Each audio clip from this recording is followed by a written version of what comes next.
Escuela TV, tercer y cuarto grado, primaria.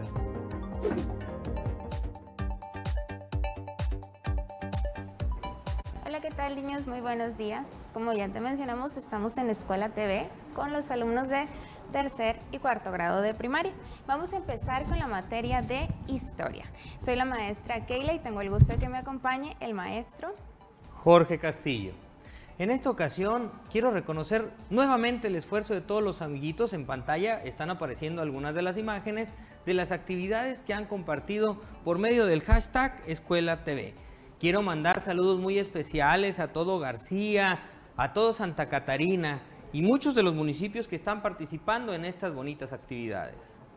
Los aprendizajes esperados para el día de hoy son, en tercer grado, acontecimientos que transformaron a Nuevo León desde el México independiente a la Revolución Mexicana, y para cuarto grado, causas que propiciaron la consumación de la independencia. Quiero agradecer especialmente la colaboración del maestro Pablo Barrón Alfaro, que diseñó los materiales para esta clase. Muy bien, para esta ocasión ocupo que ya tengas a la mano el libro de Nuevo León, la entidad donde vivo, en tercer año. Puedes abrirlo en la página 94 a la 103 y en cuarto grado el libro de historia de la página 176 a la 181. Corre por tu libreta, un lápiz para que tomes nota durante el desarrollo de la clase. Sobre todo vas a ocupar alguna hoja de máquina o de libreta dividida en dos partes iguales, las cuales utilizaremos como tarjetas para elaborar una línea del tiempo, como la que te va a aparecer en pantalla. La puedes dividir una hoja de máquina, doblarla por la mitad y vas a tener dos papeletas iguales. Muy bien, vamos a recordar un poquito sobre lo que vimos la clase anterior, ¿de acuerdo? Habíamos visto lo que era el movimiento de independencia. ¿Recuerdas quién fue el precursor de este movimiento armado? Así es, el precursor de este movimiento, maestra, déjeme mencionarle que fue don Miguel Hidalgo y Costilla. ¿Y recuerdan cuándo fue el grito de independencia? El grito de independencia se mencionó que fue la noche del 15, el amanecer del 16 de septiembre de 1810. Bueno, ¿recuerdas que habíamos mencionado el día de antier que iniciaron Miguel Hidalgo y Costilla, Aldama, Allende, que después fueron apresados, fusilados, y el ejército realista pensó que con eso iba a concluir la independencia, pero no fue así? ¿Quién continuó con la lucha, maestro? José María Morelos y Pavón. Bueno, y el movimiento armado duró muchos años más. ¿Les puede decir, maestro, cuál fue el inicio y cuál fue la consumación? Pero antes decirles qué es consumación. Así es, la palabra consumación se refiere a la terminación de algo, de algún evento. Ok. Bueno, para empezar con tus papeletas, el primer dato que deberás anotar en ellas es el inicio de la independencia, que fue el 16 de septiembre de 1810. Para la siguiente tarjeta tendrás que colocar cuándo se consumó. La consumación de la independencia fue el 27 de septiembre de 1821. Es importante resaltar un dato interesante.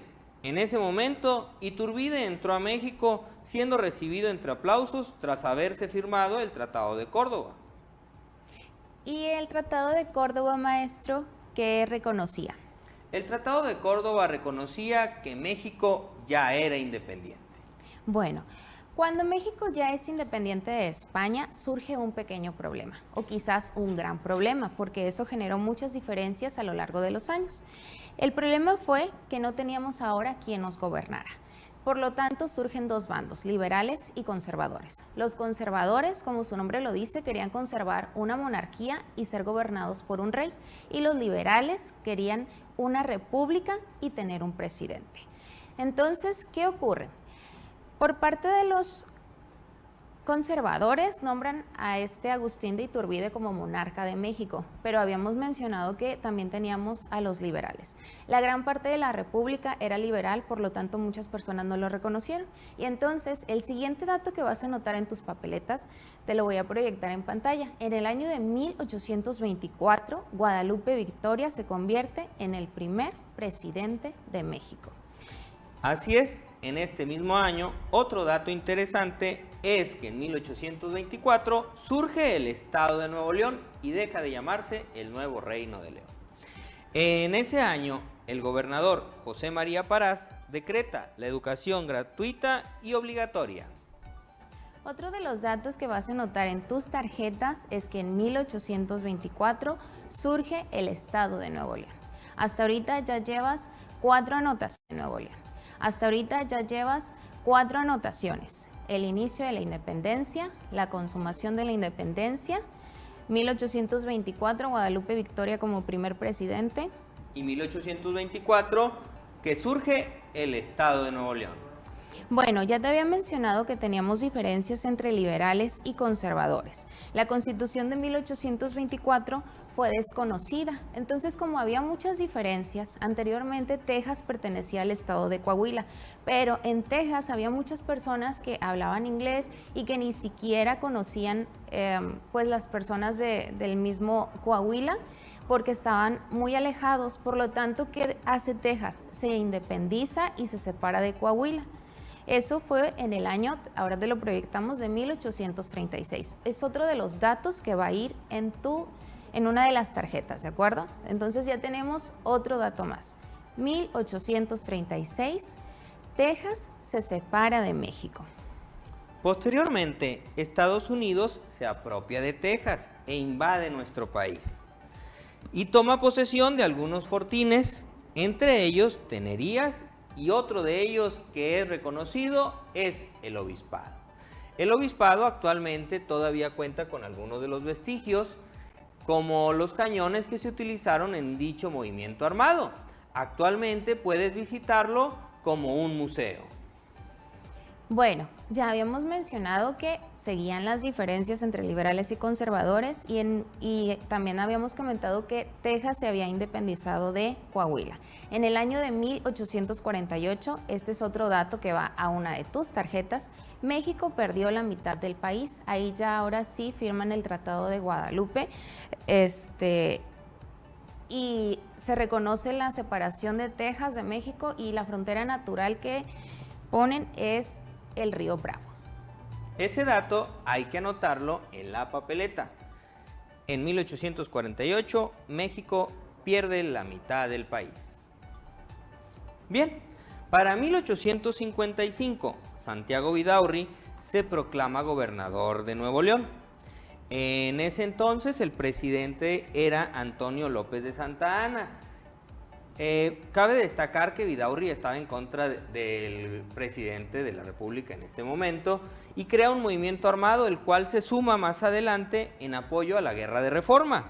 Y en 1857 inicia dicha guerra. Es importante que anotes en la papeleta que en 1857 inició la Guerra de Reforma. Mientras te damos tiempo para que copies esa información, nada más el de 1857, inicia la Guerra de Reforma, te voy a mencionar unos datos interesantes. Santiago Vidaurri toma el gobierno de Nuevo León mediante el uso del ejército y estuvo 10 años dirigiendo nuestro estado.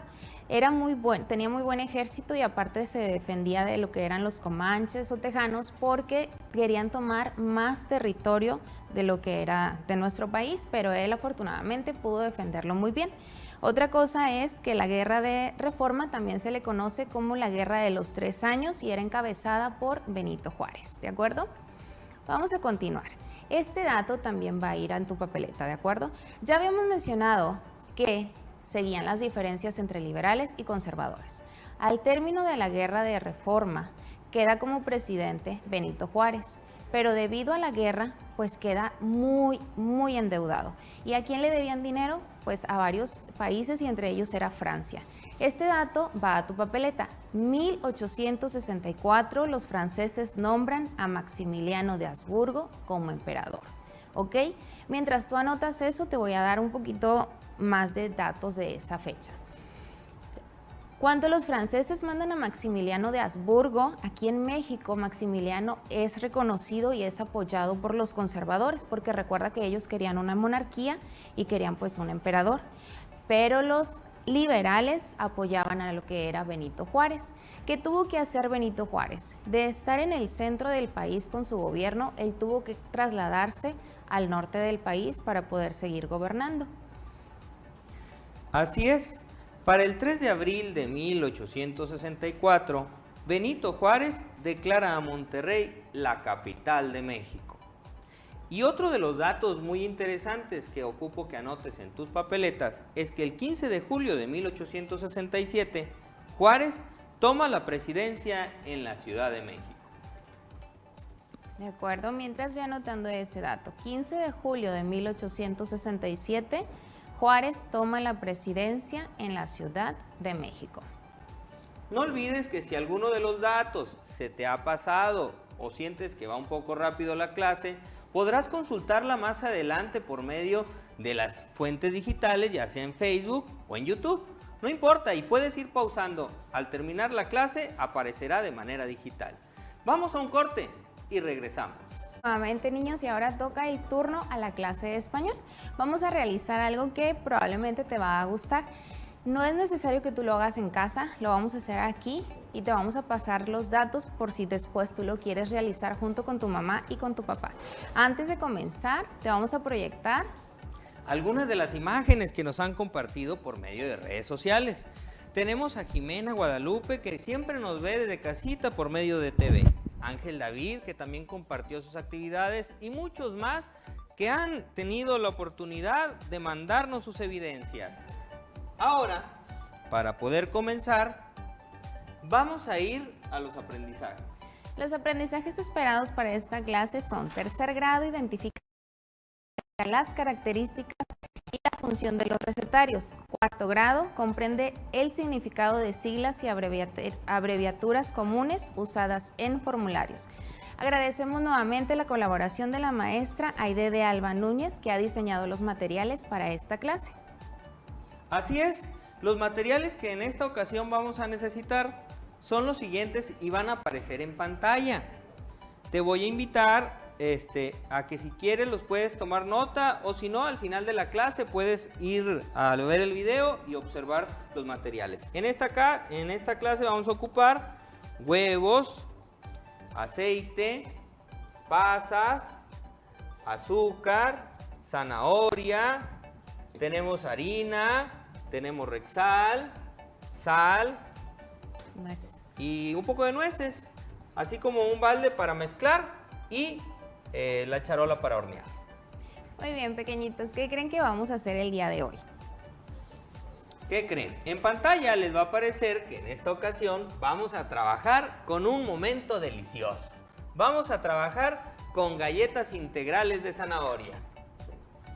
Para las galletas integrales de zanahoria vamos a ocupar, toma nota, ingredientes: 2 tazas de harina integral, 1 taza de aceite, 4 huevos, medio kilo de zanahoria rallada, 1 taza de azúcar, 1 cucharada de bicarbonato, 1 cucharada de Rexal, 1 cucharada de canela molida, arándano y nueces.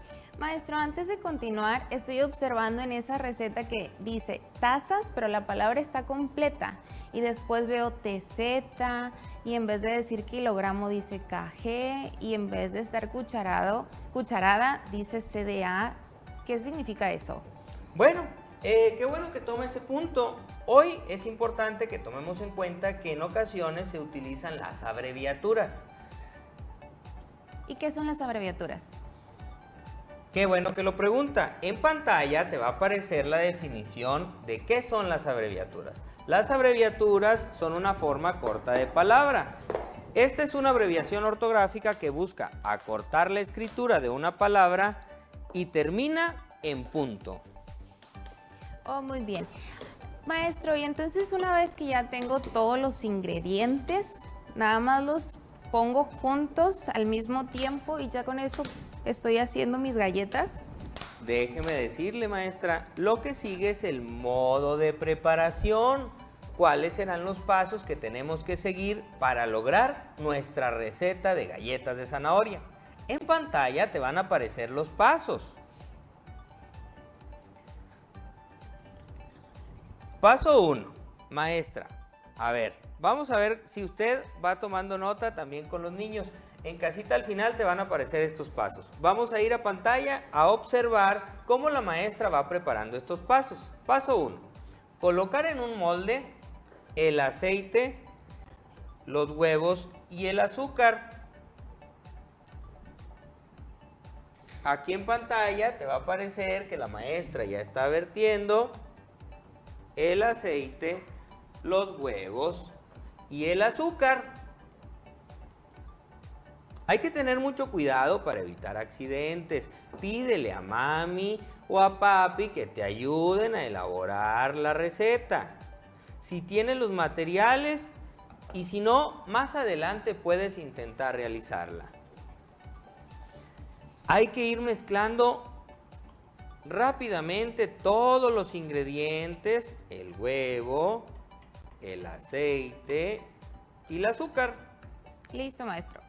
Muy bien. Batimos rápido todos los ingredientes porque ese es el paso 2. Los ingredientes se tienen que ver uniformemente mezclados, como aparece en pantalla. Paso número 3. Agregar a la mezcla el bicarbonato, el Rexal y la canela. Ya tenemos el bicarbonato en la medida una cucharadita.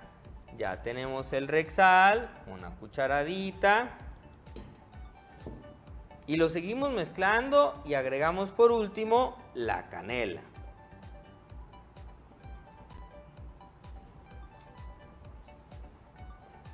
Una cucharadita. Y empezamos a mezclar uniformemente nuestra receta. Recuerda que hoy estamos elaborando galletas de zanahoria. Observa cómo se van integrando todos los ingredientes. El siguiente paso, vamos a agregar a la masa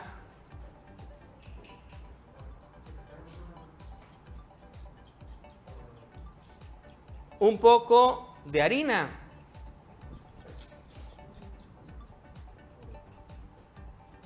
Hay que irla mezclando para que se visualice bien, se revuelva, perdón. Se tiene que ir integrando. Recuerda tener en cuenta las medidas de higiene necesarias para la elaboración de este tipo de recetas. Fíjate bien,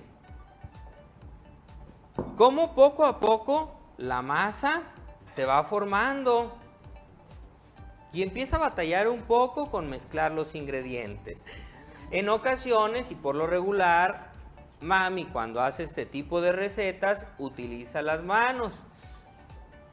La maestra ya viene prevenida, por eso trae guantes para poder interactuar con los materiales. En casita no necesitas forzosamente tener que usar guantes. Puedes utilizar las manos bien limpiecitas y lavaditas. Y en esta época de contingencia es de suma importancia que realices un lavado de manos adecuado. Ya. Muy bien, ya que se está mezclando, evita que tenga grumos.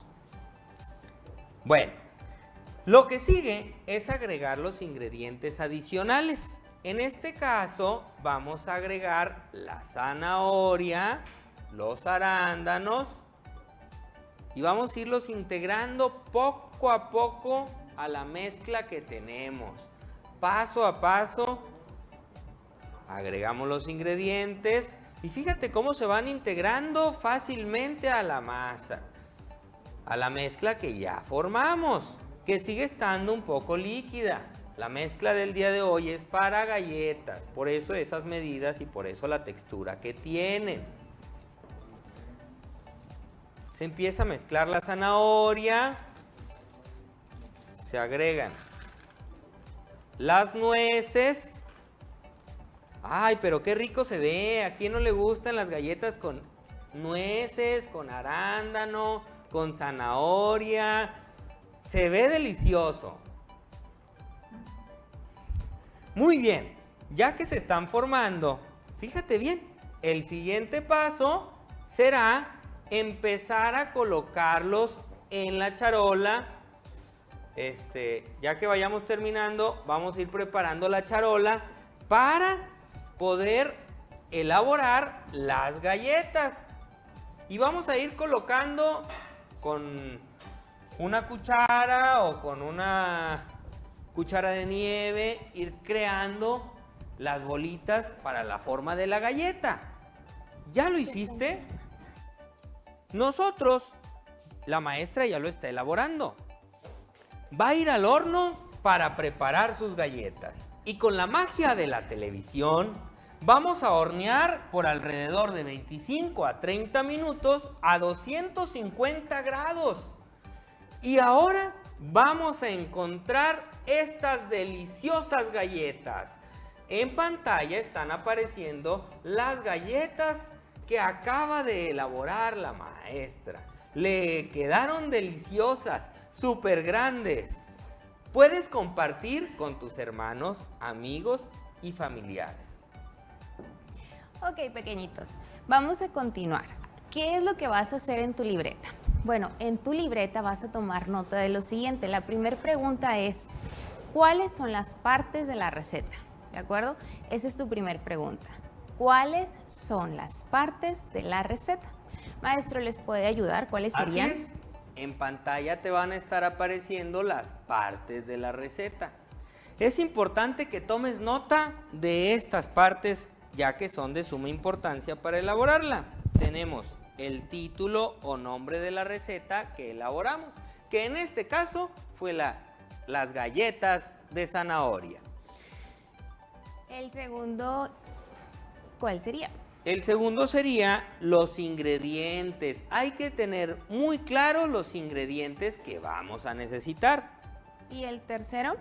Sería el procedimiento o el modo de preparación, que en este caso fue cuando la maestra mezcló los ingredientes y los integró para poder hacer las galletas.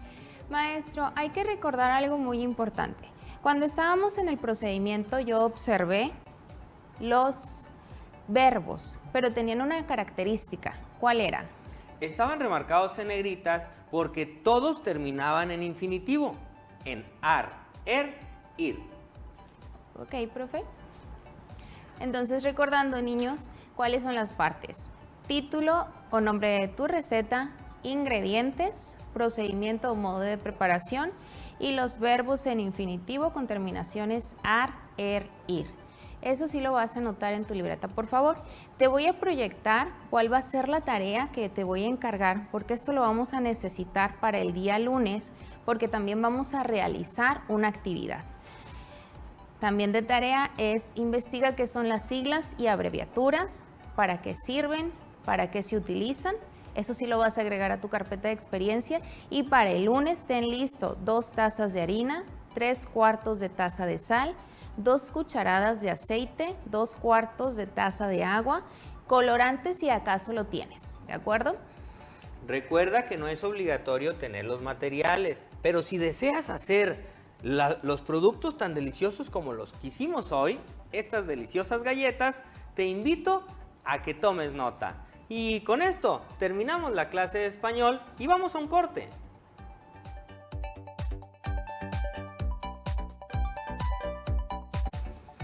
Bienvenidos nuevamente a Escuela TV. Continuamos con tercer y cuarto grado de primaria y ahora sigue la clase de matemáticas, ¿de acuerdo? Así es, amiguitos, ya estamos de vuelta. En pantalla siguen apareciendo una gran cantidad de actividades. Abigail, Aarón Isaías, que nos han compartido evidencias desde casa y es una gran cantidad de evidencias. Saluditos a todo Monterrey, a San Pedro, que están participando en todas y cada una de las tareas. Ok, los aprendizajes esperados para el día de hoy, para tercer grado es comparación por tanteo del peso de 2 objetos y comprobación en una balanza de platillos. Cuarto grado, estimación de la capacidad que tiene un recipiente y comprobación mediante el uso de otro recipiente que sirva como unidad de medida. Quiero agradecer la colaboración del maestro Raúl López, que diseña el material para que se desarrolle esta clase. Para esta clase de matemáticas ocupamos que tengas a la mano el libro de texto. Vas a abrir el libro de tercer año en la página 59 y el de cuarto grado en la página 192 y 193. Es importante también tener una libreta, alguna hoja para que vayas tomando nota durante el desarrollo de esta clase.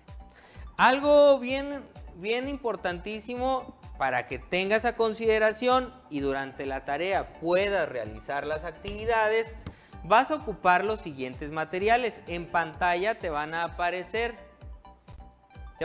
algunos de los materiales que vamos a estar utilizando durante la clase.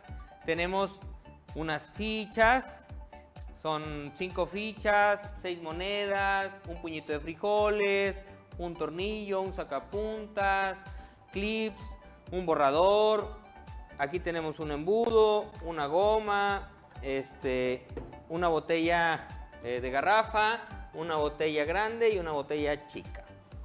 Si no los tienes, no te preocupes. Lo que necesitamos es que pongas mucha atención a lo que vamos a hacer aquí en la clase para que tú puedas ir contestando lo que te vamos a preguntar, ya sea en tu libro o en tu libreta. Pero importante que primero pongas atención a qué es lo que vamos a hacer, porque además te vamos a hacer preguntas y pues si necesitamos que nos ayudes a contestarlas, ¿de acuerdo? Así es. Muy bien, vamos a continuar. En pantalla te aparecieron los materiales y vamos a iniciar. ¿Eso lo dices tú? Ok, ¿qué es lo primero que vamos a hacer? Te habíamos mostrado 3 recipientes. Nada más danos un minuto.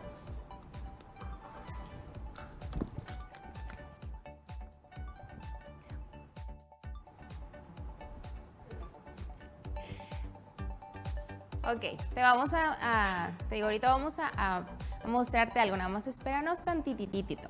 Mientras, en tu libreta puedes anotar la primera pregunta. ¿Qué capacidad crees que tenga cada recipiente?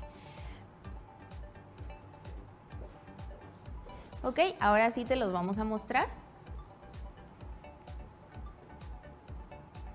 Tenemos uno pequeño, uno mediano y uno grande. Tú vas a escribir más o menos lo que calculas o estimas que tiene este, que tiene este y que tiene este. ¿De acuerdo? El primer envase es la medida tradicional que tomas de manera individual, ¿sí? El segundo envase contiene un poquito más que el primero. Y el tercero, pues sí está gordito y grandote. Es Maestro, una garrafa. Ay, perdón, maestro, ¿les puede decir por favor qué es estimar? Así es. Estimar se refiere a aquello que es capaz de contener un recipiente, lo cual, cuando hablamos de un líquido, se puede medir en litros. En el tema de hoy, la estimación se refiere a la cantidad que consideren que puede contener un recipiente. Ok, vamos ahora a realizar la comprobación. Fíjate bien, esta botella, ¿ya les decimos qué capacidad tiene? Vamos a ver si le atinaron. Sí, vamos a ver. Primer botella tiene capacidad de medio litro, ¿de acuerdo? Es esta. Nuestra segunda botella tiene capacidad de 1 litro. Maestro, ¿les puede decir la tercera botella, que es más grande, qué capacidad tiene? Esta garrafa tiene una capacidad de 4 litros. De acuerdo. Yo tengo una duda, maestro. ¿Cuántas veces cree que quepa el contenido de esta botella en esta otra? Pues hay una manera, hacer una aproximación o comprobarlo. La primera aproximación sería, yo creo que le caben unas 3. Unas 3. Niños, ustedes ahí en su libreta van a poner esa pregunta. ¿Cuántas veces cabrá la botella de medio litro en la botella de 1 litro? O si quieres ponerlo, la primera botella en la segunda botella. ¿Y cómo lo podemos comprobar, maestro? La manera de comprobar si es verdad que puede contener esa botella, las 3 botellas pequeñas, es introduciendo el contenido en la otra botella. En este caso, vamos a vertir el contenido del líquido de la botella más pequeña en la grande. Muy bien. ¿Desea hacerlo? Vamos a ver si cabe la botella y a ver si le atiné. Yo digo que son 3 botellas. Poco a poco vamos introduciendo el contenido a la botella. En este caso utilizamos un embudo para evitar tener accidentes. Pero nos dimos cuenta que no se llenó, llegó a la mitad de la botella. ¿Qué crees que signifique? Pues que medio litro no es lo mismo que un litro y necesitaré quizás otra botella. Así es. Si te das cuenta, medio litro es la mitad de un litro. Por lo tanto, aquí estamos comprobando que únicamente se ocupan 2 botellas de medio para alcanzar un litro. Y fíjate cómo se llenó justamente la proporción que estábamos mencionando. 2 botellas pequeñas, 2 botellas de medio litro que te aparecen en pantalla, 2 botellas de medio litro equivalen a una botella de litro. De acuerdo. Ahora vamos con la siguiente pregunta, niños. ¿Cuántas veces crees que quepa esta botella de 1 litro? En la botella de 4 litros. ¿Qué podemos hacer para saber? Pues el mismo procedimiento. Para poder descubrir cuántas veces cabe, tendríamos que vertir el contenido de las botellas en el contenido de la garrafa. En este caso, podemos hacer una estimación. ¿Y cuántas creen? Si este es de 4 litros y cada botella es de 1 litro, significa que ocupamos 4 botellas iguales. ¿Y lo va a comprobar? Vamos a comprobarlo. Y empezamos a vertir el contenido. Ten mucho cuidado porque puedes tener algunos accidentes, derramar el líquido y no queremos que mami se moleste. Hay que evitar ensuciar en casa. Hay que tener mucha precaución. Poco a poco vamos acomodando el contenido dentro de la botella.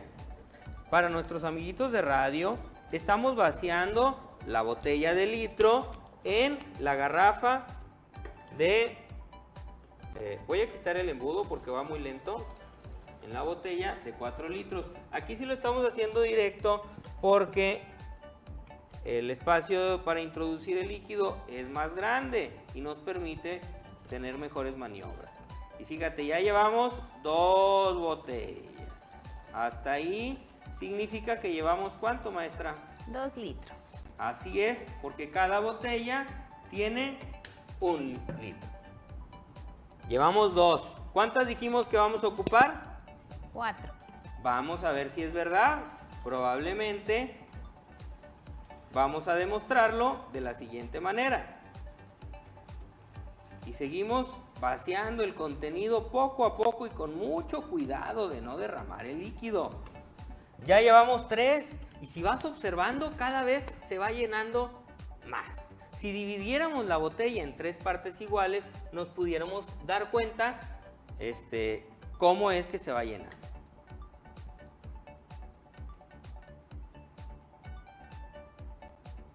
Fíjate bien, esta es la última botella que hay que vaciar. ¡Wow! ¡Sorprendente! Es verdad, la botella o la garrafa en este caso sí contenía 4 litros. Si nos damos cuenta, se llenó a tope, al límite. Por lo tanto, estábamos en lo cierto. Bueno, tercer pregunta, niños. ¿De acuerdo? ¿Cuántas veces creen que quepa la botella de medio litro en la garrafa? Ahorita ya no tengo muchas botellitas para estar vaciando agua, además que la garrafa ya se llenó. Entonces, ¿qué podemos hacer? Yo te recomiendo que lo intentes en casa, con ayuda de mamá o papá, volver a vaciar el líquido. Sin embargo, podemos hacer una estimación. Recuerda, si cada botella era de 1 litro y vaciamos 4, y para llenar una botella de 1 litro ocupábamos 2 botellas pequeñas, ¿cuántas botellas pequeñas ocupamos para llenar 4 botellas de litro? Bueno, en 1 litro son 2 botellas. En 2 litros serían 4 botellas. En 3 litros serían 6 botellas. Y en 4 litros 8 botellas. De acuerdo, entonces necesito 8 botellas de medio litro para poder llenar mi garrafa.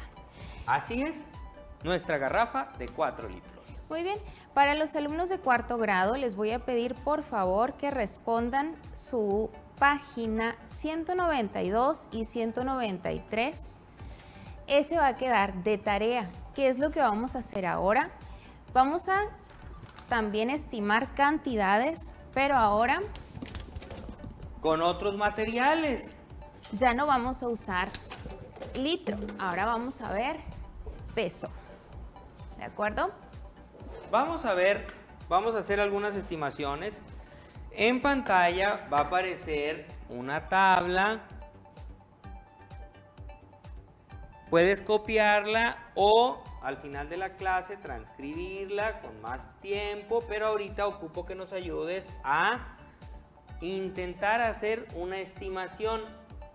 Y la primera pareja que compite para saber qué pesa más o qué pesa menos va a ser sacapuntas y un borrador. En pantalla te está apareciendo el sacapuntas y el borrador. ¿Qué pesará más? ¿El sacapuntas o el borrador? Anótalo en tus materiales, en tus apuntes. Ve tomando nota, por favor.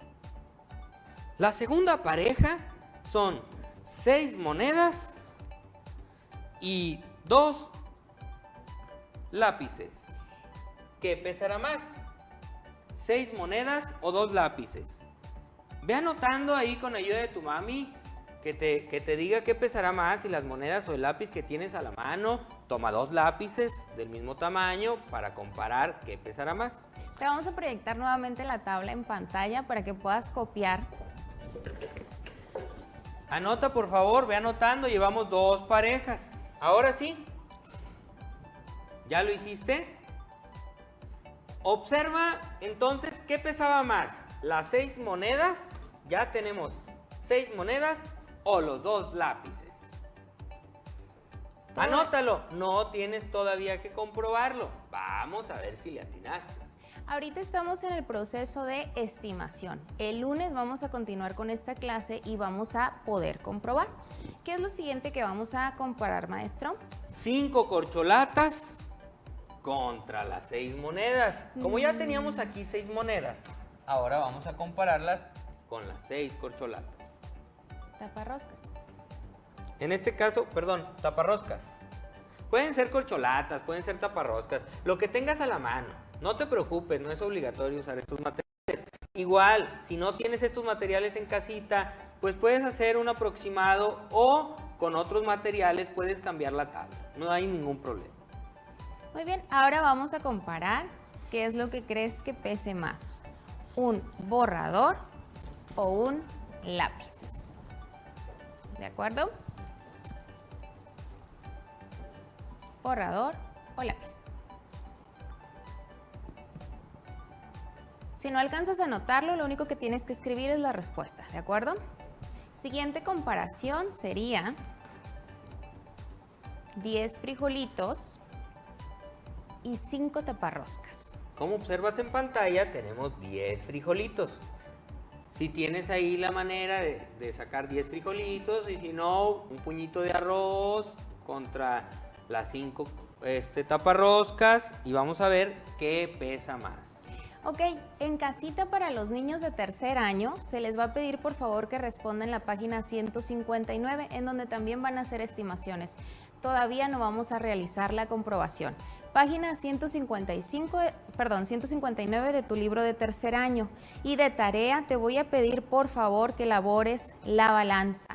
De preferencia también realícenlo los alumnos de cuarto grado para que puedan ir siguiendo también la clase, ¿de acuerdo? Esto lo vamos a usar para la siguiente clase.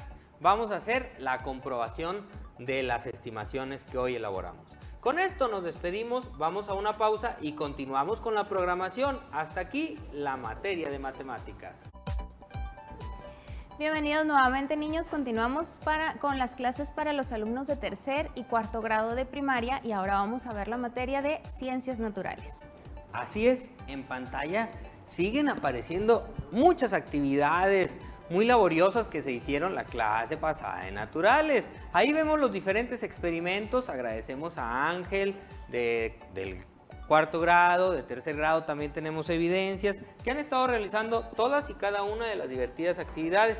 Saluditos muy especiales a Diego de tercer año, que también nos ve todos los días y realiza estas bonitas actividades. Y a Miguel Ángel Gallegos de tercer grado.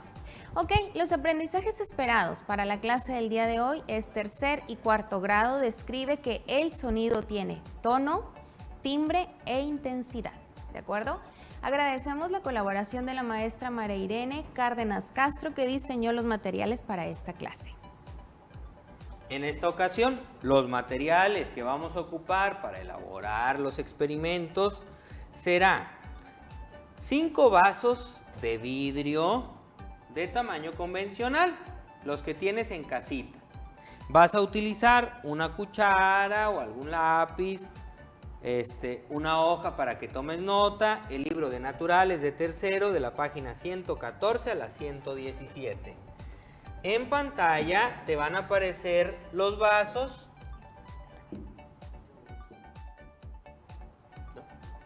para que veas qué es lo que te estamos pidiendo. Ahorita te vamos a decir cómo se van a llenar, ahorita te explicamos, pero son 5 vasos y ahorita te digo cómo los vas a llenar porque vas a ocupar un poquito de agua. Ahí se le puedes pedir ayuda a mami para que no vayas a derramar líquidos en el área que estés trabajando. Ok, te dije que vamos a ver las características del sonido. Ahora vamos a ver en nuestra pantalla cuál es la primera de ellas. La primera de ellas es el tono, que puede ser agudo, grave. En agudo se caracteriza principalmente en la voz de un niño, o es el ejemplo, la voz de un niño, y en grave, la voz de un hombre adulto. Así es, y tenemos muchos tonos muy diferentes. En cuanto a la intensidad, otra de las características que tiene es la intensidad. Nosotros tenemos volúmenes bajos, muy bajos, y volúmenes muy altos cuando subimos la intensidad. Otra de las características del sonido es el timbre. Depende de las características físicas de la fuente que emite el sonido y de cómo se produce. Un ejemplo de ello es los instrumentos musicales. Son diferentes los sonidos que emite la guitarra, al tambor, a la trompeta. La flauta, maestra, el tololoche, el piano. No, tenemos una gran cantidad, la marimba, una gran cantidad de instrumentos musicales. Así es, entonces era lo que se te mencionaba, dependiendo la característica de la fuente que emite el sonido es como se va a producir, ¿de acuerdo? Ahora, vamos a ver lo que tenemos aquí en pantalla. Vamos a trabajar vasos musicales. Ahí en pantalla te van a aparecer las medidas. Chécalo muy bien. En pantalla les vamos a proyectar las medidas para que vayas checando. Los que nos escuchan en radio no se preocupen, les explicamos. Tenemos 5 vasos. Cada vaso tiene una medida diferente. El primer vaso lo vamos a dejar solo, sin nada, vacío. El segundo vaso va a tener solamente 1/4 de líquido. Como puedes observar, si podemos acercar un poquito más la toma, ya le pusimos una cinta para tomarla como una medida límite y ya tenemos en él el líquido, como podemos apreciar en pantalla. Está exactamente a la medida que marcamos. El tercer vaso son 2/4 de líquido del vaso, de la capacidad del vaso. El cuarto vaso son 3/4 y el último vaso está prácticamente a tope. Te has de preguntar por qué es que los vasos tienen agua. Fíjate bien, la primera prueba que vamos a hacer, la primera pregunta antes de la prueba. ¿Tú crees que los vasos vayan a tener el mismo sonido, el que está vacío al que está lleno? ¿Tú crees que vayan a tener el mismo sonido? Tiene que cambiar. ¿Cómo se puede comprobar? Pues una de las formas de comprobar es dándole una serie de golpecitos, no fuertes, para que el eco que reproduzca dé un sonido, como el primer vaso. Si podemos escuchar, tenemos el primer sonido del vaso que no tiene nada en su interior. Y puede ahora hacerlo con el vaso que está lleno. Escuchamos cómo cambia la intensidad, cómo cambia el tono que tiene el vaso de uno a otro. Ok, va de nuevo. El maestro va a guardar tantito silencio para que escuches la diferencia entre el primero y el último. Vaso 1, vaso 2. ¿Observas que hay diferencia? Ahora, otra pregunta. ¿Tú crees que el tercer vaso vaya a sonar igual que el Quinto. último vaso? Vaso 3, vaso 5. Ok, si te acabas de dar cuenta, los vasos tienen diferente sonido.